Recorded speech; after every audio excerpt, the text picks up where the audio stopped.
Professor Eyal Fruchter is one of Israel's top psychiatrists specializing in PTSD, suicide prevention, and resilience. And he's the co-founder and director of medical and scientific affairs at ICAR Collective, Israel's collective action for resilience, the national body that formed after October 7th to unify and scale Israel's mental health responses across government, NGOs, and research institutions. And I'm Maayan Hoffman, executive editor of ILTV News, and I welcome you back to the ILTV News Podcast. And welcome to you, Eyal. Thank you very much. Thank you for having me, Maayan. So, Eyal, I want to get started. Israel was already in the midst of a national trauma crisis after October 7th. What has the Iran-Israel war now done to the mental health of Israelis? Oh, a lot. We were actually starting the war very down 2 years ago, but before that we had the COVID, which was also a big struggle, and Israel's mental health was neglected for many, many years. So it started very low with less professionals and long queues for waiting for treatment. And then we had the COVID, which did not help at all, and even worsened some of the positions with more anxiety disorders, more eating disorders, and more drug abuse. And then we started the war, which of course generated a whole new picture. Now, with the fights with Iran, we have an ongoing trauma that is built on past traumas, and it really accelerates the need for help. We have about 70% of the population suffers from at least one symptom of traumatic events, of PTSD, one symptom, and we have a huge rise in the use of anxiety medication and, of course, drugs like cannabis, and a lot more usage of hotlines and professionals. Over 250,000 Israelis turned into treatment in the mental health. And since the mental health was not very well prepared primary, we need to build a lot of things and to start using a lot of technologies in order to make sure that we have the right answers for them. For sure. And I recently heard this term called re-traumatized. So what does it mean to be re-traumatized? And then how does that play out for someone, for example, who maybe was already receiving treatment or had PTSD or was at risk for it? Yes, it depends how we get it, how we take the new traumas. But since one of the biggest things that trauma causes is a change in the perception of the world as not manageable and dangerous, this happens to a lot of people that suffer from trauma. Now, when you re-traumatize, it just enhances the amount of belief that the world is not tolerable, that you cannot bear the traumas, that you cannot coordinate them, and you cannot control them. And once you feel uncontrolled, it's very hard to get back the control of your life. That makes sense. Now, in terms of symptoms, can I just ask you, what are the most common symptoms then that you are seeing? I mean, I know not everybody develops full-blown PTSD, post-traumatic stress disorder, but often have other symptoms that come out. Beyond the thought processes that you're describing, are there other symptoms that we might be seeing? Yes, we can see sleep disorders. Sleep is very easily affected, and a lot of people have hard time to fall asleep and harder time to stay asleep. And if you have been personally traumatized, you would also have vivid dreams, which are very traumatic, so you don't want to go to sleep. It is not by chance that the organization of those who were POWs, prisoners of war, they call themselves in Israel Erim Balayla, so we are awake at night. Okay, so that's the name of this NGO. So yes, sleep disorders is one, and it is very important to sleep. This is why for the last week we all come up very badly. We do not tolerate things. We cannot think clearly because everybody is awoken at least once or twice every night with alarms. in Israel due to the missiles from Iran. So sleep is very important. The other thing that we can see after trauma is anxiety. And we are very tensed. So we tend to react very fast to things and sometimes much more aggressively.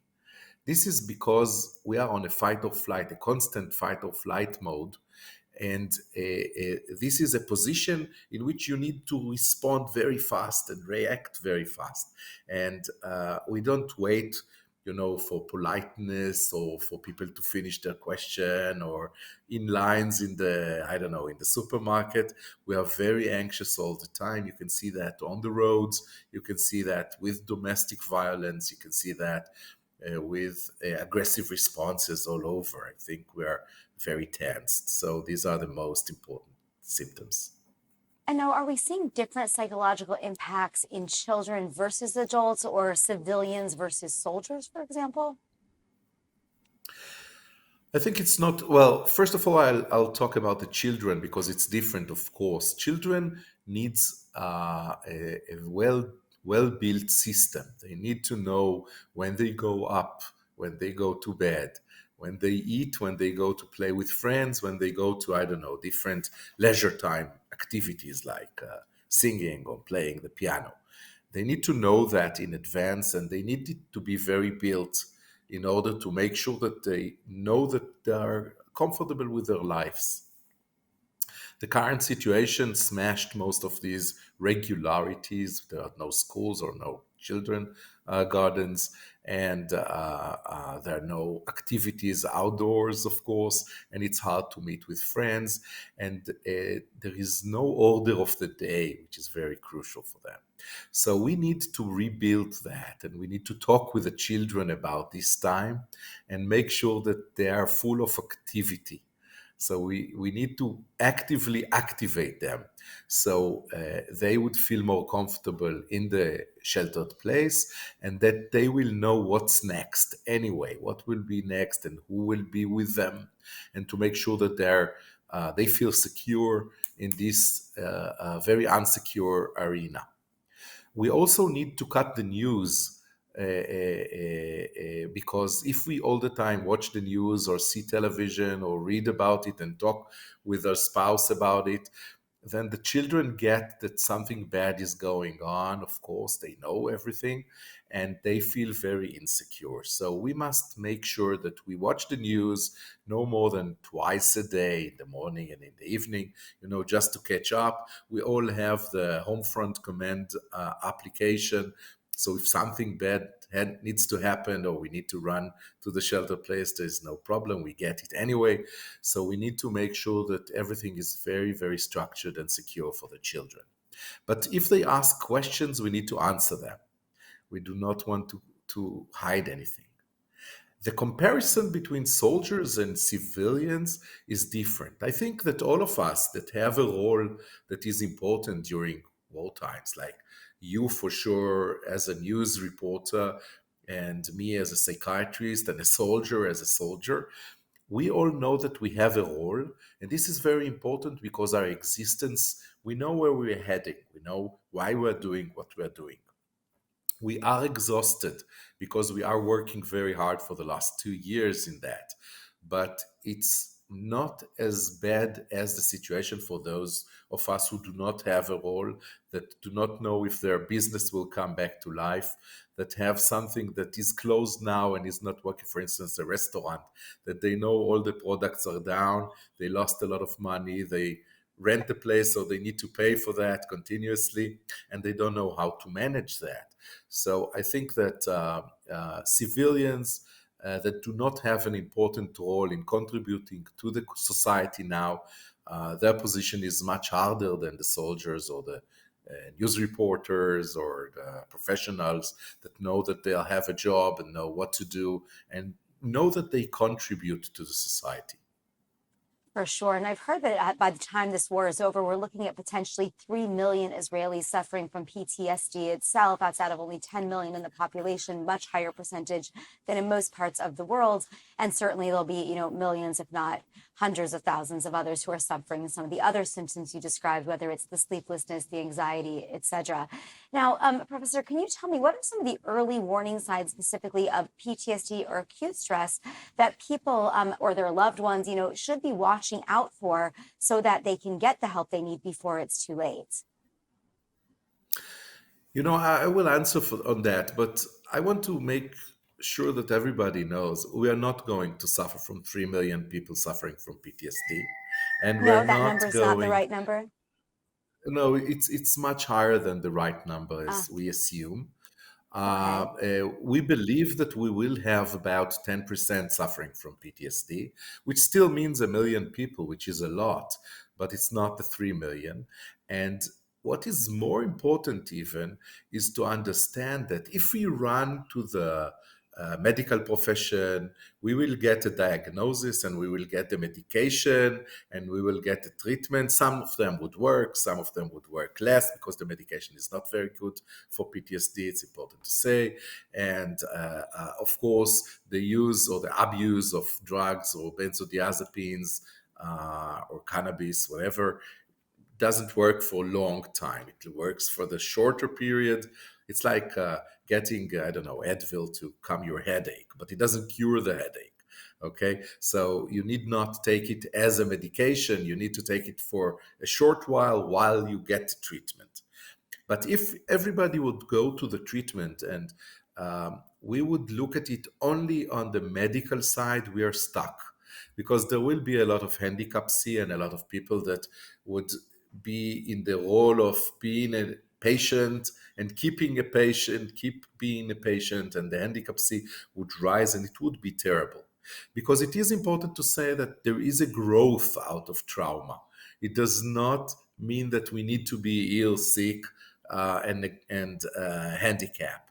We can grow and build things out of this trauma, and we must do it.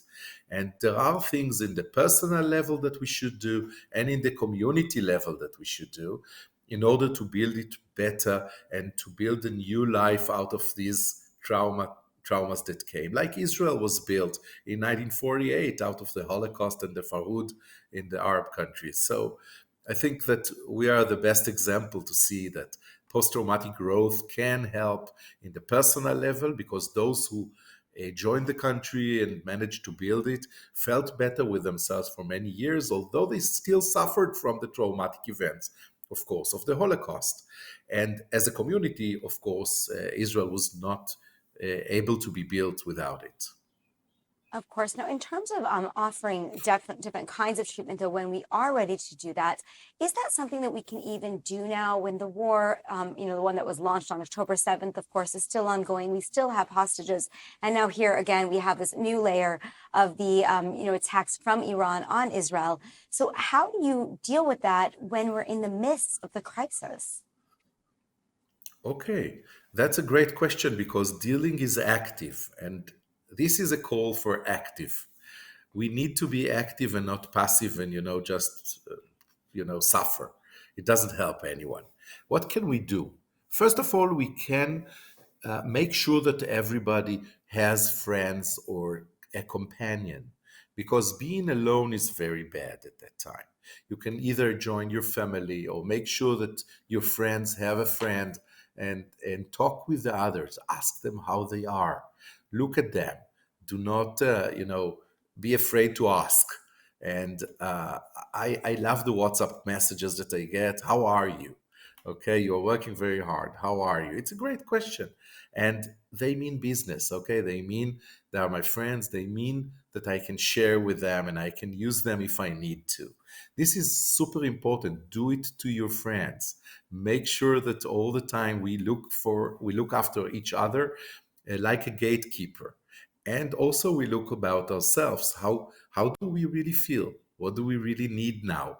Do we need some times with friends instead of work for another hour or another 2 hours?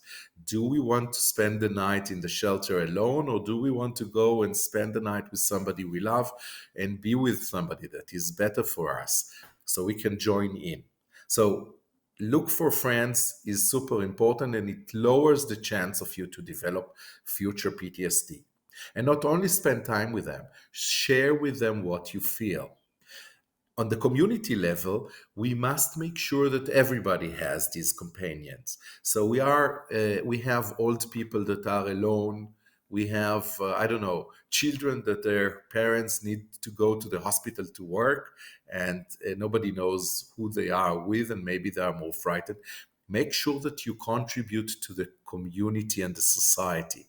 This would build a better community and a better cohesiveness. And cohesiveness is a thing that we need it very much now. And it was not very well done for the last 3 years in Israel. And I think it's not led well still. I think we need to work on the cohesiveness. And if we'll have a better cohesiveness and we'll know why we are here together, it will be easier for everybody uh, work against these horrors that are coming all the time. 100%. Now, you helped found ICAR after October 7th. I'm wondering if you can tell me a little bit more about what is ICAR doing right now to support mental health during this latest wave of attacks? Yes, well, ICAR is trying their best to make sure that all the treatment facilities in Israel talk to each other, because Israel has a lot of initiations and we are a very innovative country, but nobody talks to each other and nobody knows what's the continuum of treatment in Israel. And since this is not done correctly, we need to help the facilities, the different facilities, to talk with each other and to know when to send to each other and how to help each other in these works. And this is the mapping that ICAR led and was, of course, published on February this year for the first time after these two years of fights. What we also try to make sure is that ICAR brings to the knowledge of the society, of the whole society, with a big campaign that is going to be launched, that the problem of PTSD or trauma does not stand only on the medical legs, but also on the occupational and the educational and the leisure and the community. And if we build it right and use all these methods, all these options, it will be done properly and it will be much better taken care of. As for these days, we have today a webinar at 1 o'clock with all the NGOs that are trying to help.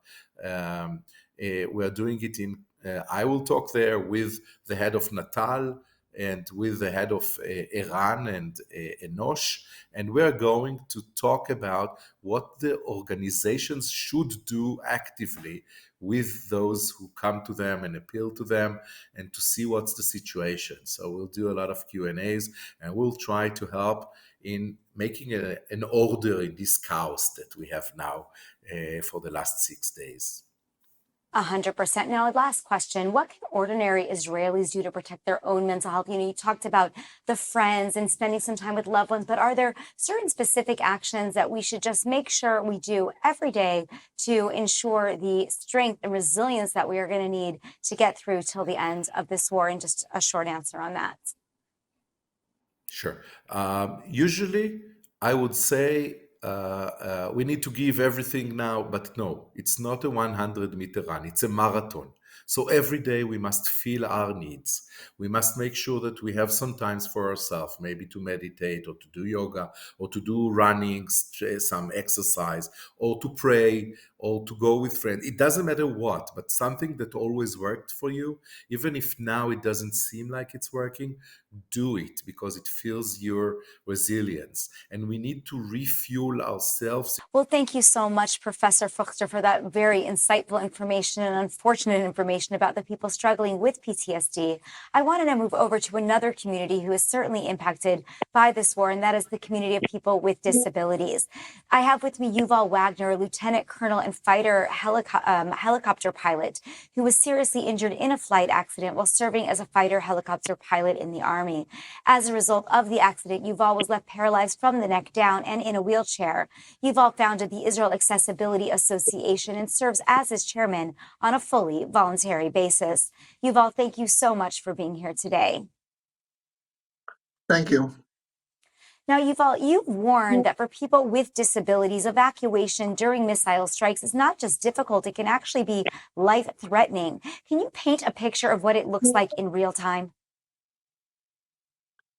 Well, first of all, I must say that in a survey that Access Israel has made, we found out that 42% out of all people with disabilities, specifically the severe disabilities, are actually living in Israel with no shelters or no ability to reach shelter because lack of accessibility. This means that tens of thousands of people, when they have alarms, don't have any option to be in a safe room, and I myself is one of them. And I must share with you that the feeling is horrible. It's scary, it's unbearable, and it's stressful. And it's like you feel that all you can do is just pray.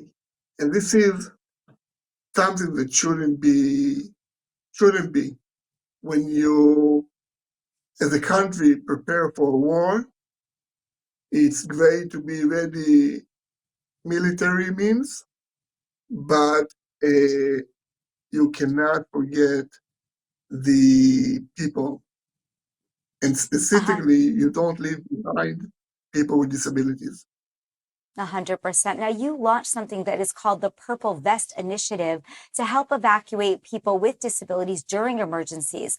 Can you tell me how does it work and what kind of impact has it had so far in the last few days of this war? In usual time, Access Israel is all into making Israel accessible for all disabilities in all areas of life. Unfortunately, in Israel, we have another kind of life which called emergency time. In the state or another country, usually when you talk about emergencies, weather emergencies. Over here, we have, unfortunately, wars and missiles, and the Purple Vest Mission is an initiative that we have founded to specifically assist people with disabilities and the elderly at emergencies. So what we do, we train volunteers professionally to how to know the different disabilities and how to communicate them and how to help them and how to assist them and what their needs and how to evacuate them with accessibility rescue equipment. And by this we make some special teams that are ready in case of an event to reach the place in the last few days that we have it's where it's actually happened. So they went to the location of the where the missile is hit, and then they start reaching to locating people with disabilities in the area, and start in a very personalized way to assist each person according to his disability, according to his needs, and it's amazing and it's so important because all the regular forces, the medical forces and the fire department, they don't have time to specifically help people with disabilities and the elderly with all the small things and specific needs that needs attention, but they, in a major event, they don't have time for that. So we are the project that actually saves the lives of people with disabilities in the area. In addition to that, we have a call center that receives calls and requests for medical assistance, for equipment, for any kind of help, and we assist this with also with the volunteers. Amazing. Now, I did see that just this morning or last night, Israel's State Comptroller released a report criticizing the lack of government support for evacuating both seniors and people with disabilities. If you could have one change implemented right now, not later, but right now, what would it be to help the situation? Yeah, as I said before, we have tens of thousands of people that needs to be evacuated to live in places where they have shelters, accessible shelters, and we don't have solutions for that. So what we offer, what we are trying to promote in Israel is two things. One is to make more rooms in hotels to be accessible and to evacuate people with disabilities to hotels. The other one is to take shelters in schools that right now are empty and make them fully accessible for disabled people with beds, with special mattresses so they don't get pressure sores, with all kind of privacy elements, but to make those places enabling people with disabilities to stay there for more than a few hours and sleep there, because until then, we don't have any option. We just pray, as we said before. 100%. Now, I know we're going to run out of time, and I want to make sure that I get to ask you what I think is a very important question, is that we have viewers all over the world who are watching this, and they might want to help, as well as, of course, people here in Israel who might be able to volunteer or to advocate on behalf. Tell me, what is it that they can do now? How can society itself step up for its most vulnerable citizens during this wartime? Me, as a Jerusalemite, others living in the center and other parts of the country, what can we do to help? Well, from abroad, the help we need is support, specifically in donations. In Israel, we call for volunteers to come and be trained, to specialize with knowledge, so everyone can help in his own neighborhood, to his neighbors, to his friends, to his community. It's very simple to learn, and it's so important in case something happens. And so you can help your family, your friends, and your community. So we call for volunteers to join our training. I would say another remark that the Purple Vest mission, after we will finish this war here in Israel, our plan is to go global on that, because the model is needed all over the world. And maybe we'll talk about it in another time. First, Israel. For sure. First Israel and then the rest of the world, without question. And in terms of being able to come and to do that training, I'm assuming that's being able to take people to shelters to help them when a rocket siren goes off. What we do have now from the Home Front Command is a little bit of warning time. So it would be, I think, a neighborly thing and a unifying thing to learn how to do this and to be able to help the elderly and those with disabilities to get to those shelters and help to save lives. Yuval Wagner, thank you so much for joining today. Thank you very much, and let's be safe and let's be hopeful that all our soldiers come back home safe. For sure. Thank you.